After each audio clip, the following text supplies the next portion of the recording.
May is already shaping up to be a pretty exciting month in Splatoon 3. After all, we have the collaboration Zelda Splatfest that will be going on, and most likely another extra work event happening too. But in my opinion, something even more exciting will be taking place throughout the month, as we've come to expect from Nintendo.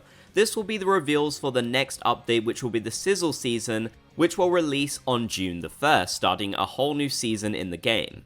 Now, if you didn't know, Nintendo likes to use the month before the update releases in order to promote it. They do a ton of promotion, mostly over on Twitter, to get people excited for the new update, sharing all kinds of new features, new maps, weapons, and more.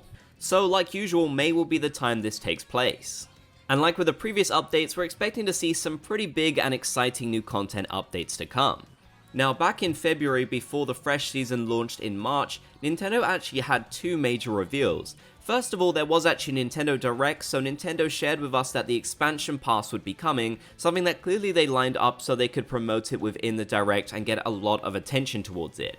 This meant that the update news itself for the Fresh season came a little bit later than usual because they weren't planning on adding it into the Direct and wanted enough time to promote the DLC after it was revealed. So the Fresh season news actually came on February the 16th. But if we look back even further to the season before this, the Chill season, it came 2 days earlier on the 14th. That generally indicates that update news for the Sizzle season will probably happen in the mid half of the month. Keep in mind though, they typically don't share update news on a weekend, so the 14th is probably penciled out. That means most likely we would start seeing update news from the 15th onwards, although it could be even later than that, or maybe they could do it even earlier from the 8th. One thing we definitely have to consider is the fact that Tears of the Kingdom will be releasing on the 12th of May, so it's possible that Nintendo might not want to release information about their update around the same time this releases. Although, aside from the Splatfest, these games are largely unrelated, so I'm not sure if that would play too much of a part in whether they're going to promote it around the same time or not. Another interesting thing is how will Nintendo actually promote the update this time? Disappointingly, for this Fresh season, Nintendo never really gave us a proper trailer to promote it. Instead, they just shared the information over on Twitter. They shared a poster that gave us some teasers about all of the content we could expect to see. Then in the subsequent days, they would share information about everything that was teased on the poster.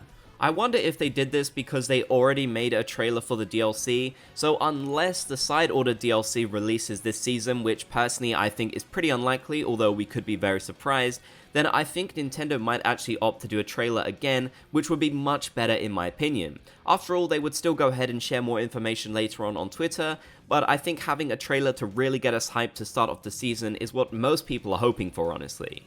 So yes, there's definitely lots to look forward to in May, and like always, I will be going ahead and sharing all the information I can possibly find about the new update when it does become available to us. Let me know what you think though. Are you excited for some update reveals next month? What are you most looking forward to? If you made it to the end, then be sure to comment update gang down below so I know you did. If you enjoyed, be sure to leave a like, and if you haven't already, be sure to subscribe and turn on channel notifications for more.